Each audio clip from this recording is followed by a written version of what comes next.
Məşq eləmək lazımdır. Qardaş, məşq bir də məşq. Başa dönün, bir də məşq. Olmadı, bir də başladı məşq elə.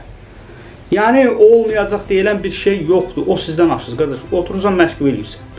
Siz elə bilirsiniz, elə bir dənə ritim öyrəndin, yarım saat məşq elədin, bu məşq saat xeyir qardaş. Can qoymasın burası sən. Araşdırmalısan. 8-də 6-dan olsa nə eləyirsən? Bunu dərinliyinə gedirsən. Araşdır, gör, hara qədər gedə bilərsən. Mən araşdırıram, tutaq ki.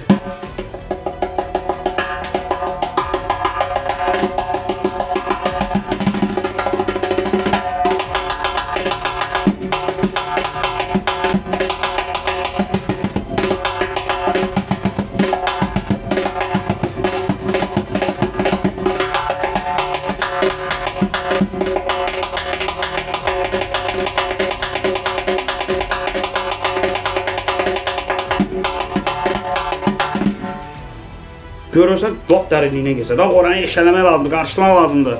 Orada bir ritim əldə eləməlisən sən. Bir qeydə bir şey tapmalısan orada ritimdə. Bir kəşf eləmək budur da.